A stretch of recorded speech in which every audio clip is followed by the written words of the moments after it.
ভারতের কাছে শেখ হাসিনা পরবর্তী বাংলাদেশের সবচাইতে বড় উদ্বেগের নাম ছিল জামাত ইসলামী।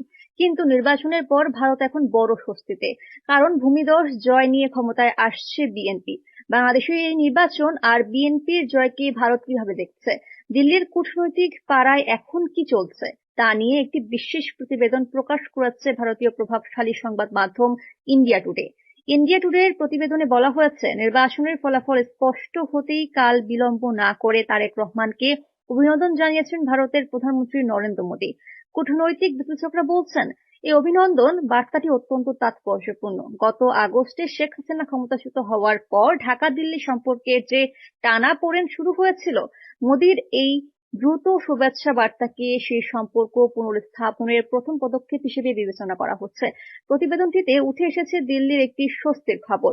ভারত মনে করছে, জামাত ইসলামীর মতো কট্টরপন্থী দলগুলোর তুলনায় তারেক রহমান অনেক বেশি উদারপন্থী এবং প্র্যাগম্যাটিক বা বাস্তববাদী। জামাতকে যেখানে পাকিস্তান ও চীন ঘেঁষা হিসেবে বিবেচনা করা হয়, সেখানে তারেক রহমানের নেতৃত্বাধীন বিএনপি ভারতের জন্য অনেক বেশি নিরাপদ বা সুবিধাজনক মিত্র।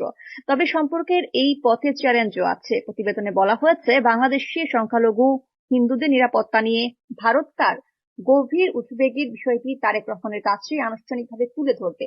এছাড়া পশ্চিমবঙ্গের আসন্ন নির্বাচন এবং আসামের রাজনীতিতেও এই জয়ের ছোঁয়া লাগতে পারে বলে ভারতীয় বিশ্লেষকগণ মনে করছেন। কারণ এই দুই রাজ্যে অনুপ্রবেশ ইস্যুটি একটি বড় রাজনৈতিক ইস্যু। বিএনপি ক্ষমতায় আসায় সীমান্তে স্থিতিশীলতা এবং অনুপ্রবেশ রোধে ভারতের প্রত্যাশা এখন অনেক বেশি। সব মিলিয়ে দীর্ঘদিনের দূরত্ব ঘুচিয়ে তারেক রহমানের সাথে এক নতুন সমীকরণে হাঁটতে চলছে ভারত। দিল্লি আশা করছে, তারেক রহমান দিল্লির প্রত্যাশা পূরণ করতে সক্ষম হবেন এবং দুই দেশের মধ্যে নতুন এক স্থিতিশীল সম্পর্কের অধ্যায় শুরু করতে আগ্রহী হবেন।